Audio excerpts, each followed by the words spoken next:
Quando eu era criança, o grito da igreja era: Cristo está voltando. Como o ladrão da noite, ele voltará quando menos se esperar. Virá num piscar de olhos ao soar da trombeta. Fique preparado o tempo todo. Por toda a minha adolescência, esse grito era ouvido todo culto de domingo. Todo evangelista que vinha pregar na igreja de meu pai tinha uma mensagem comovente sobre o breve retorno de Cristo. Seus gritos se perdem em minha memória, e a mensagem formava em mim um temor e expectativa santos. Aprendi a viver esperando o Senhor voltar a qualquer momento. Esse grito, Cristo está voltando, raramente se ouve hoje na igreja. Não me lembro da última vez em que ouvi uma mensagem sobre a volta de Jesus. Como resultado, quando olho o corpo de Cristo, vejo pouca expectativa pela breve volta do Senhor. É triste, mas só uns poucos e fiéis servos parecem desejar e querer apressar a sua manifestação. Na verdade, há uma nova mentalidade quanto a esse assunto entre muitos cristãos. A ideia é: Jesus não está voltando. Ouvimos isso há anos. De todas as profecias que precisam se cumprir antes de sua vinda, só poucas se realizaram. Por que devemos esperar a sua volta? Tudo continua do jeito que sempre foi.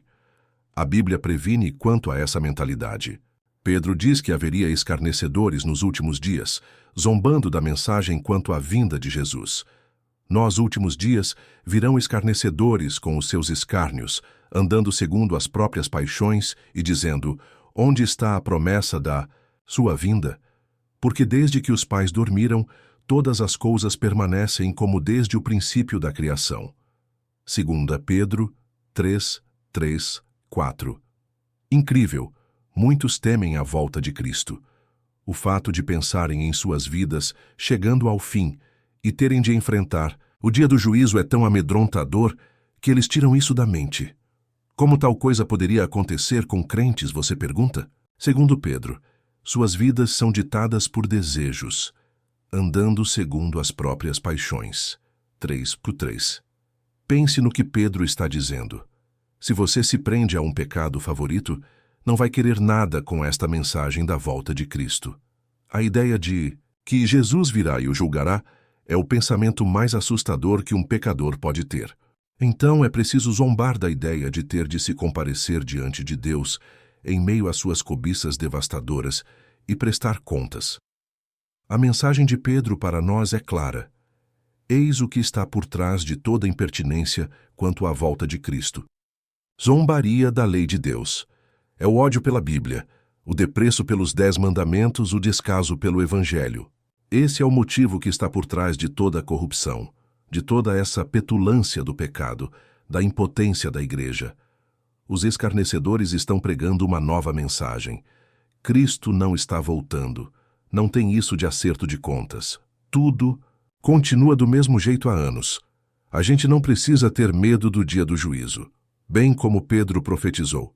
Esses zombadores estão presentes hoje, e não estão zombando da lei terrena. Estão zombando das leis de Deus. Você vê isso na força feita para se romper a instituição do casamento entre um homem e uma mulher. Eles não se concentram na Constituição, mas na palavra de Deus. E tais escarnecedores estão em altos postos, no Congresso, em altas cortes, nas faculdades e escolas, até em seminários bíblicos. Por causa dessa licenciosidade desenfreada, as pessoas são atacadas por uma cegueira deliberada. Os escarnecedores podem ser ouvidos dizendo: tudo continua se mostrando de maneira ordenada. O sol amanhã se levantará na hora programada, as estações virão e se irão. Tudo aquilo que nos foi dito no passado ainda não aconteceu. Então, não deixe que nada lhe atrapalhe. Curta e desfrute das coisas. Faça tudo o que te deixa feliz. Tenho de abanar a cabeça diante disso. Como alguém vivendo hoje poderia dizer que as coisas continuam como sempre foram? Pense no absurdo dessa declaração, nesse tempo de terror. Terroristas destruíram as Torres Gêmeas em Nova York, explodiram uma estação de trens na Espanha e estão decapitando pessoas no Oriente Médio. Já foi dito que um genocídio em massa, como o Holocausto, nunca poderia acontecer em nossos dias. Contudo, 700 mil ruandãs inocentes foram mortos pelos próprios compatriotas em poucos meses. A AIDS está matando milhões de pessoas na África, na China, Índia e em outros países. Países ameaçando o uso da bomba de hidrogênio se põem na posição de manter o resto do mundo como refém.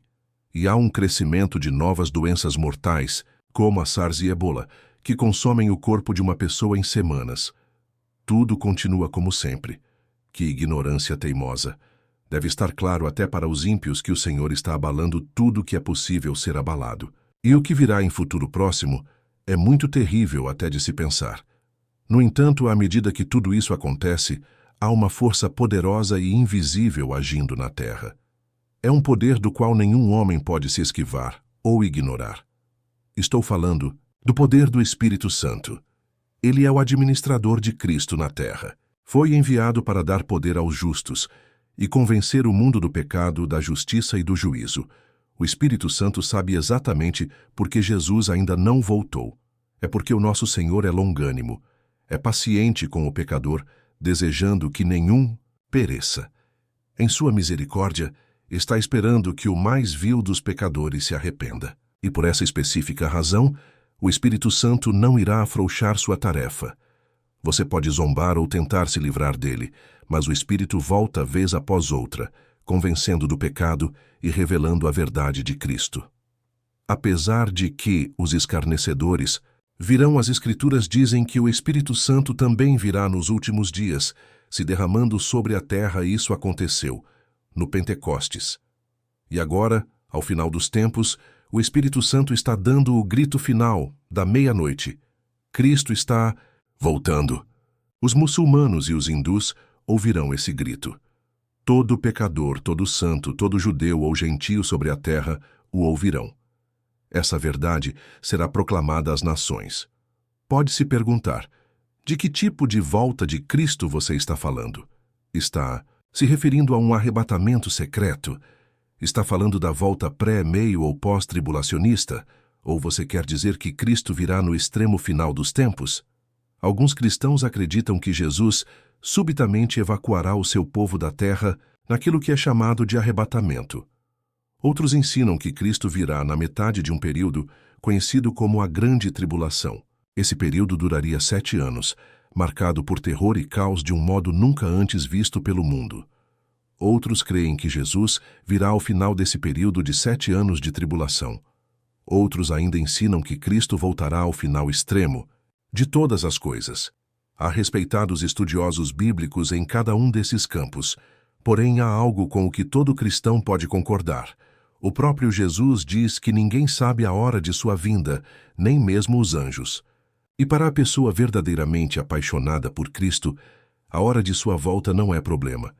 Tais servos estão prontos para partirem a qualquer momento, seja por meio de um súbito arrebatamento ou em meio da tribulação. Não importa a eles que tenham de suportar tremendas provações e sofrimentos. Eles confiam que o mesmo Jesus que cuida deles agora a cada dia, cuidará deles em meio a tudo. Eles vivem em expectativa constante da sua volta. Não, há aqui algo mais forte em ação. E isso é a ideia maligna que Satanás implantou em muitos que se dizem verdadeiros crentes. O diabo está cochichando uma mentira cruel nos ouvidos de multidões dentre o povo de Deus. Cristo não tem previsão para voltar. Diz Mateus 24. Jesus conta uma parábola quanto a se estar preparado.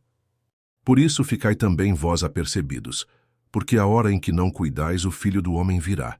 Quem é, pois, o servo fiel e prudente, a quem o Senhor confiou os seus conservos para dar-lhes o sustento a seu tempo? Bem-aventurado aquele, servo a quem seu Senhor, quando vier, achar fazendo assim. Em verdade vos digo que lhe confiará todos os seus bens. Mas se aquele servo, sendo mau, disser consigo mesmo, meu senhor demora-se, e passar a espancar os seus companheiros e a comer e beber com ébrios, virá o senhor daquele servo em dia em que não espera e em hora que não sabe, e castiga-lo-á, lançando-lhe a sorte com os hipócritas. Ali haverá choro e ranger de dentes. Mateus 24, 44, 51.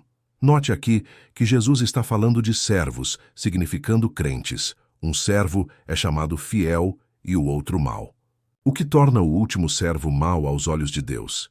Segundo Jesus, é algo que ele diz consigo mesmo. 24, 48. Esse servo não o diz em voz alta e não o prega. Mas pensa, ele vendeu o coração à mentira demoníaca de que Cristo não tem previsão de volta. Note que ele não diz, o Senhor não vai voltar, mas não tem previsão de volta. Em outras palavras, Jesus não virá de repente, inesperado, não voltará na minha geração. Esse servo mau é claramente um tipo de crente, talvez até mesmo um ministro.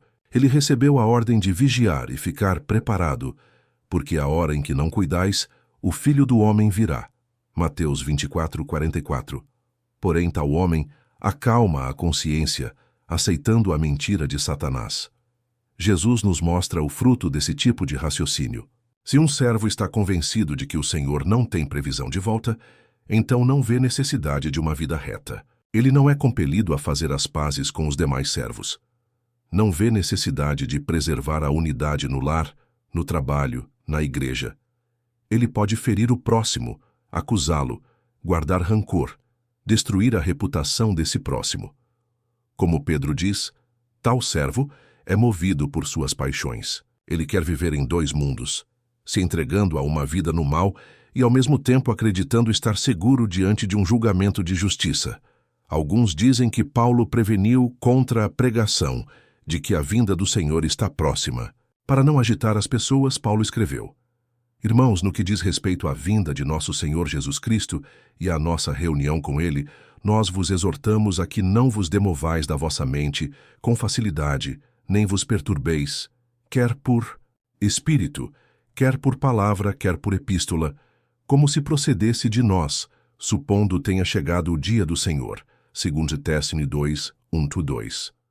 Os escarnecedores referem: veja, alguém na igreja primitiva agitou os crentes com a mensagem de que Cristo estava prestes a chegar. E Paulo lhes disse: não se preocupem com isso. Não deixem que isso os incomode ou preocupe. Mas não é isso que o original grego revela. A raiz grega é não vos perturbeis, supondo tendo chegado o dia do Senhor. O que perturbou os tessalonicenses foi acharem que Cristo já teria vindo, havendo eles perdido esse acontecimento. Paulo lhes assegura no versículo seguinte: ninguém de nenhum modo vos engane, porque isto não acontecerá sem que primeiro venha a apostasia, e seja revelado o homem da iniquidade, o filho da perdição. 2:3. Paulo estava apenas dirigindo-se aos temores deles quando disse: não se preocupem, pois duas coisas precisam acontecer antes. Então, qual é a teologia primordial de Paulo quanto à volta de Cristo? Nós a encontramos em duas passagens, e digo isto a vós outros que conheceis o tempo. Já é hora de vos despertardes do sono, porque a nossa salvação está agora mais perto do que quando no princípio cremos. Vai alta a noite e vem chegando o dia. Romanos 13:11-12. Seja a vossa moderação conhecida de todos os homens.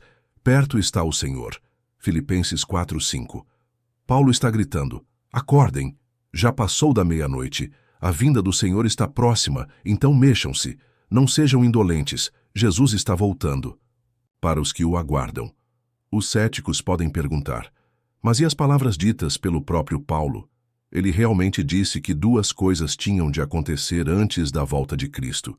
Primeiro, o Senhor não virá enquanto uma grande apostasia não ocorrer. E segundo, o anticristo tem de levantar e se proclamar Deus. Teremos de ver o anticristo sentado no templo, exigindo que as pessoas o adorem, antes que Jesus volte.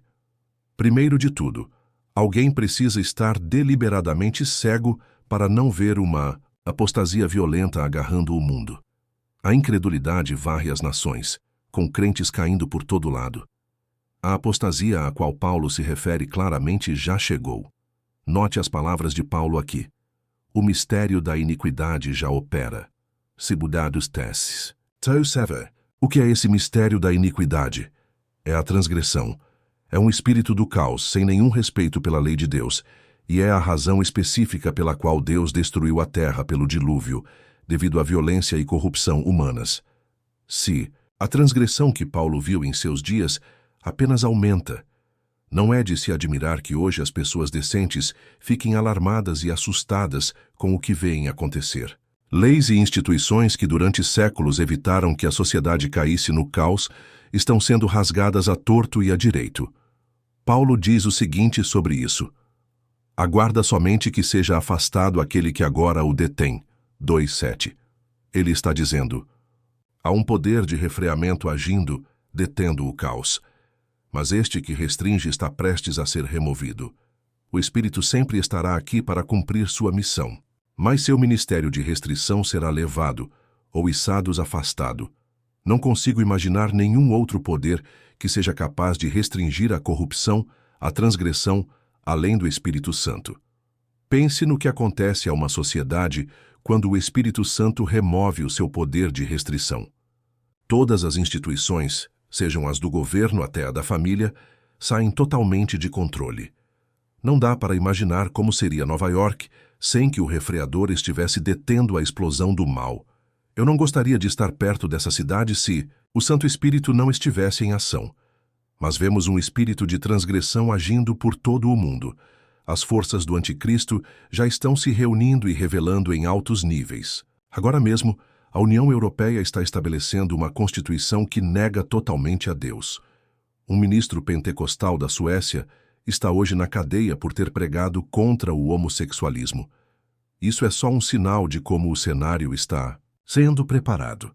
Pode-se dizer sim, mas Paulo diz claramente que Jesus não pode voltar enquanto o Anticristo não estiver no poder. Mas atente ao que as Escrituras dizem. Quem é o mentiroso senão aquele que nega que Jesus é o Cristo? Este é o Anticristo, o que nega o Pai e o Filho. 1 João 2:22. Segundo João, o Anticristo é qualquer um que negue o Pai e o Filho. E mais, diz ele, o aumento destes anticristos é prova de que estamos vivendo exatamente nos últimos dias. Além disso, virá um homem que irá incorporar o nome do pecado. Em resumo, nada está detendo a volta de Cristo. Pense no terrorismo mundial, na deificação do ego, nos ataques grosseiros contra a instituição do casamento e valores piedosos. Pense na brutalidade islâmica, no homossexualismo militante, na vileza da TV e do cinema, no assédio frequente contra crianças. Uma diocese católica no Zeebrugge há pouco declarou falência, incapaz de pagar os milhões de dólares adjudicados a 60 crianças vítimas de assédio sexual cometidos por um sacerdote. Leve em conta que tudo isso ocorreu estando ainda sob restrição. Eu lhe pergunto, o que acontecerá quando Deus disser àquele que está detendo tais coisas: remova a tua mão de contenção, deixe que sigam o seu próprio curso até o ápice? Paulo nos dá um quadro disso. Aguarda somente que seja afastado aquele que agora o detém, o refreador. Então será de fato revelado o iníquo. Segundos Tesmés 2:7-8. O Espírito Santo sabe o que deve breve acontecer, quando inexistirão mais restrições. Todo homem se entregará às suas paixões. Toda religião militante forçará seus deuses sobre as outras. Tudo que for santo será desprezado. Toda lei será quebrada livremente. E a igreja apóstata pregará as doutrinas mais corruptas e malditas do inferno. Tudo está ajustado para acontecer até mesmo agora. Uma grande apostasia cobriu a terra.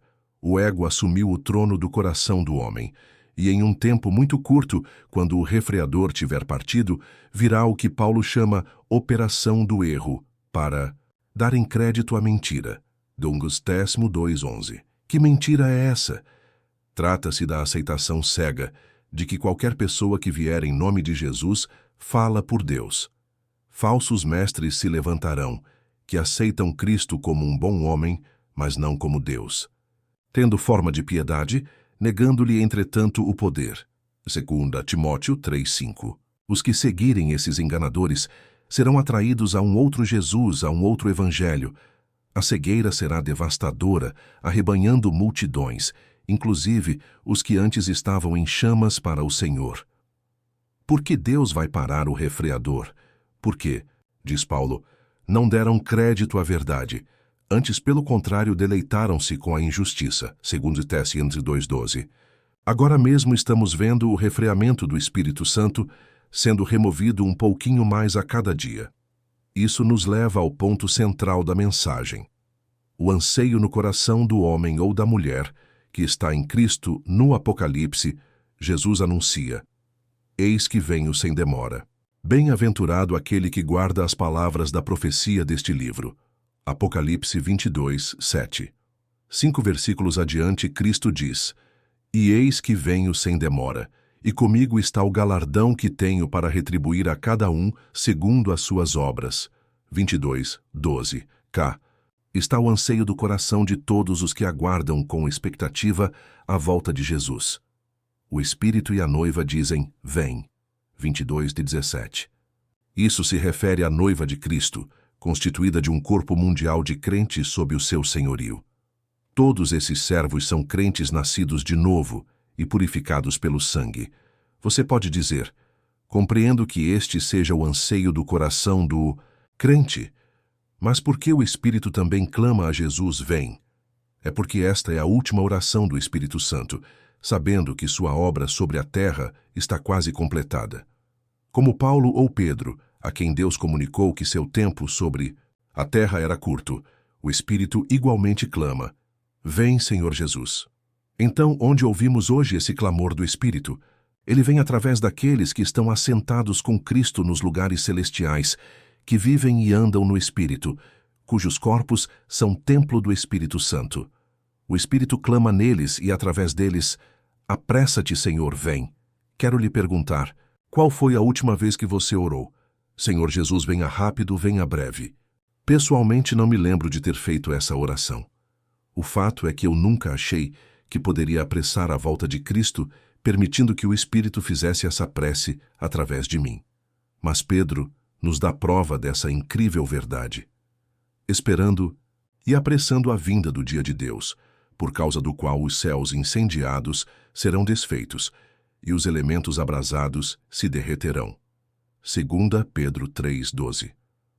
Em grego, a frase apressando a vinda do dia significa acelerando, instigando. Pedro diz que nossas preces expectantes estão apressando, adiantando, insistindo junto ao Pai para rapidamente enviar de volta o seu Filho. Só um ponto está detendo esse glorioso evento. Trata-se de uma única questão não resolvida. Não retarda o Senhor a sua promessa, como alguns a julgam demorada. Pelo contrário, Ele é longânimo para convosco, não querendo que nenhum pereça, senão que todos cheguem ao arrependimento. 2 Pedro 3,9. A misericordiosa paciência do Senhor dita a hora de sua volta. Então, isso quer dizer que não devemos orar para a sua vinda. Nada disso. O próprio Cristo nos diz no Evangelho de Marcos: porque aqueles dias serão de tamanha tribulação como nunca houve desde o princípio do mundo que Deus criou, até agora e nunca jamais haverá. Não tivesse o Senhor abreviado aqueles dias, e ninguém se salvaria. Mas por causa dos eleitos que Ele escolheu, abreviou tais dias. Marcos 13, 19 e 20. Imagine o que poderia acontecer se por todo o mundo a noiva de Cristo despertasse e orasse no Espírito: Jesus, venha. Ainda se creio que o mundo dispara em direção ao caos irrefreável e que Cristo voltará breve. Então o meu clamor deve ser dirigido em favor aos meus familiares e amigos que estejam despreparados. Seria hipocrisia eu orar para Jesus vir, e no entanto não interceder para que os meus queridos estejam preparados para aquele dia. A minha oração deve ser: venha, Senhor. Mas primeiro, dê a meus familiares e amigos que estejam perdidos ouvidos para ouvir. Salve-os, salve os perdidos. Paulo escreveu a seu filho espiritual Timóteo: sem cessar me lembro de ti nas minhas orações, noite e dia.